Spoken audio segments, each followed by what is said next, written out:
Bonjour, vous écoutez l'épisode 11 de Change ma vie, le podcast qui vous donne des outils pour votre esprit. Je suis Clotilde Dussoulier, auteure culinaire mais aussi exploratrice de ma vie intérieure et je partage ici les découvertes qui ont changé ma vie. Change ma vie est un podcast que je publie tous les jeudis et vous retrouverez les éléments et les ressources dont je parle sur le site changemavie.com. Abonnez-vous au podcast sur iTunes pour être notifié des nouveaux épisodes chaque semaine. Si vous aimez ce podcast, la meilleure façon de le soutenir est de laisser un avis sur iTunes. Ça permettra à d'autres de le découvrir plus facilement. Aujourd'hui, je voudrais revenir sur un mécanisme de pensée qui est très intéressant et qu'on a commencé à aborder avec l'épisode 8 sur l'indépendance émotionnelle. Si vous vous souvenez de cet épisode 8, je vous parlais de l'idée d'assumer à 100% la responsabilité de nos émotions et de comment on se sent. Je vous recommande vivement de l'écouter quand vous aurez un moment. C'est une notion incroyablement libératrice qui a changé ma vie. Et dans le contexte de reprendre la responsabilité de nos émotions, une des pistes qu'on a explorées dans cet épisode 8, c'est que quand on a l'impression d'attendre quelque chose de la part de quelqu'un d'autre, d'en avoir besoin, on a tout intérêt à chercher les moyens de se donner cette chose à nous-mêmes. Donc vous voyez, il y a une sorte d'effet de miroir entre ce dont on pense avoir besoin venant des autres et ce dont on a besoin en réalité venant de nous-mêmes. Et quand on se penche un peu sur la question de nos rapports avec les autres, on s'aperçoit que les effets de miroir sont multiples. C'est vraiment intéressant. Et un effet de miroir sur lequel j'ai envie qu'on réfléchisse ensemble aujourd'hui, c'est ce que j'appellerais le miroir des reproches. Dans les relations qu'on entretient avec les gens qui nous entourent, que ce soit les membres de notre famille, les amis, les gens avec qui on travaille, on a souvent une liste plus ou moins longue de reproches à leur faire. Ce sont des comportements qui peuvent nous énerver ou nous poser un problème, des défauts, des petites tendances agaçantes, des traits de leur personnalité qu'on aimerait changer.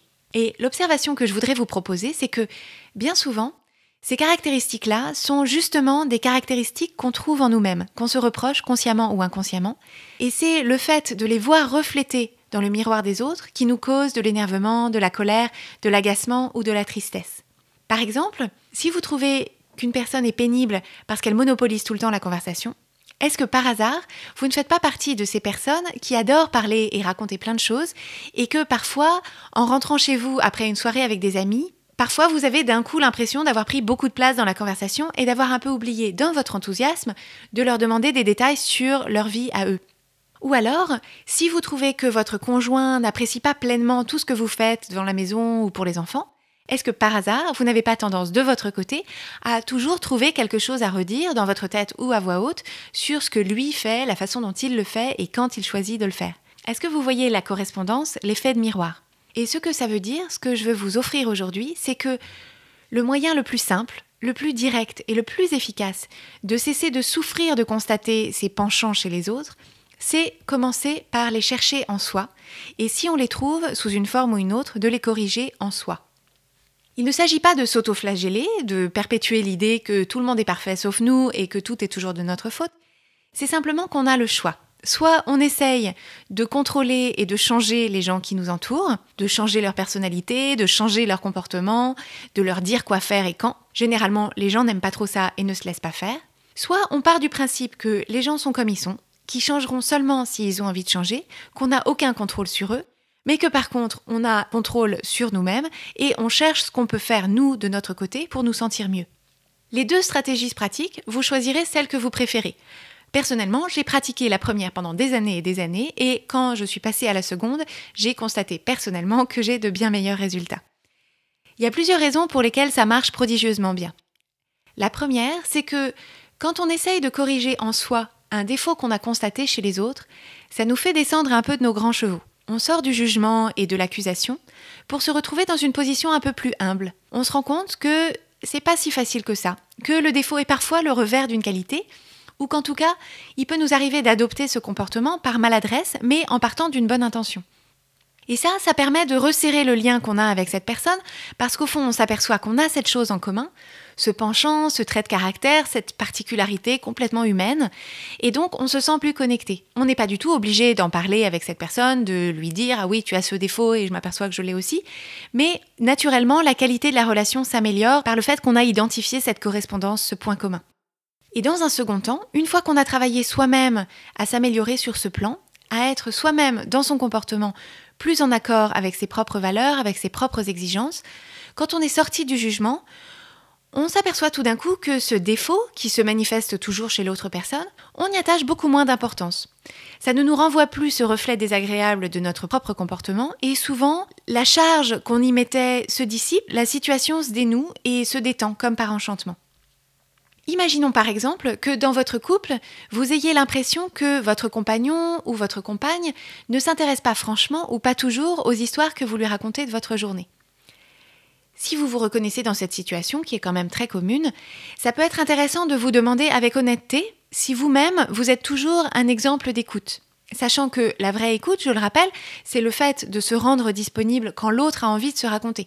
C'est un peu différent de poser 1000 questions, de demander un compte-rendu détaillé ou d'écouter juste assez pour immédiatement proposer des solutions, des améliorations, donner son avis et rebondir sur sa propre expérience. Voilà, je vous dis ça juste en passant.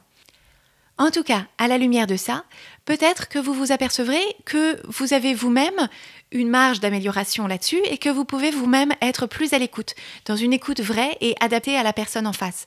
Et vous vous apercevrez sans doute que vous vous sentez mieux sur ce plan-là. Et il y a notamment ici un autre phénomène qui se joue, c'est que quand on donne cette écoute de qualité, en fait, ça peut suffire parce que quand on ressent le besoin de raconter sa journée à quelqu'un d'autre et sentir que ce quelqu'un d'autre, ça l'intéresse, en réalité, au fond, ce qu'on cherche, c'est pas tant que l'autre dise « Oh là là, mais c'est incroyable, comme t'as bien fait de répondre ça, et qu'est-ce qu'elle a répondu, et qu'est-ce qu'elle a dit, etc. » Ce qu'on cherche vraiment, c'est la connexion, la proximité, la compréhension mutuelle.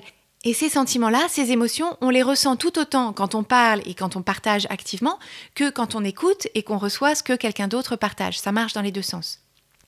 Le dernier élément que je voudrais vous apporter sur ce sujet, c'est que dans certains cas, le fait de changer notre propre comportement peut, par effet de contagion ou d'inspiration, provoquer des changements similaires, des changements miroirs chez l'autre personne. Il ne faut pas compter dessus et en tout cas, il ne faut pas que ce soit la première motivation parce que ça s'apparenterait à une forme de manipulation du comportement de l'autre, une sorte de comportement un peu passif-agressif de « voilà, regarde comment je me comporte, voilà la façon dont je veux que toi tu te comportes par imitation ». Ce n'est pas le but de la démarche. Le but de la démarche, c'est de vous sentir mieux, d'être plus en accord entre vous et vous avec votre comportement. Mais si la personne d'en face change, par contagion ou par inspiration, tant mieux, c'est la cerise sur le gâteau. Et en tout cas, ce qui est sûr, c'est que quand on n'est plus dans la crispation autour de ce comportement, on est beaucoup plus à même de remarquer les exceptions, les améliorations et toutes les fois où le comportement ne se manifeste pas. Comme exercice d'application cette semaine, je vous propose de choisir dans votre entourage un proche à qui vous avez des reproches à faire, sur qui vous portez des jugements divers et variés. Vous prenez une feuille de papier et vous listez tous les jugements négatifs que vous avez sur cette personne. La clé de l'exercice, c'est de vous autoriser à être mesquin et petit et injuste. Allez-y franchement, ne vous censurez pas. Ça va sans doute vous donner des sueurs froides, c'est le document explosif par excellence, mais cette liste est seulement pour vous, vous pourrez la détruire après l'exercice.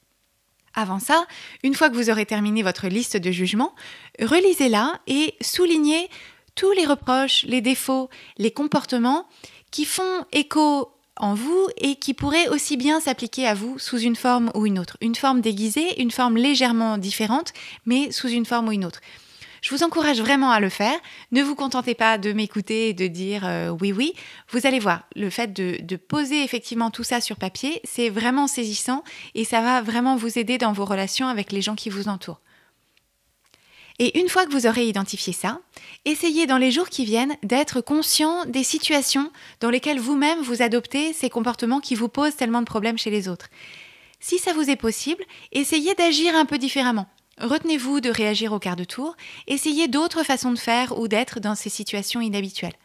Si vous n'êtes pas encore prêt à changer, aucun problème, rien que la prise de conscience, le fait d'identifier après coup ce qui s'est passé, ce sera déjà un pas dans la bonne direction. Vous retrouverez les notes de cet épisode sur changemavie.com où vous pouvez aussi vous inscrire à la newsletter pour recevoir 3 exercices simples pour mieux explorer votre esprit. Abonnez-vous au podcast Change ma vie sur iTunes, laissez-y votre avis si vous le voulez bien et suivez son actualité sur Instagram et sur Twitter sous l'identifiant Oui Change ma vie en un seul mot. Et n'hésitez pas à partager ce podcast avec vos amis si vous pensez qu'ils pourraient en bénéficier.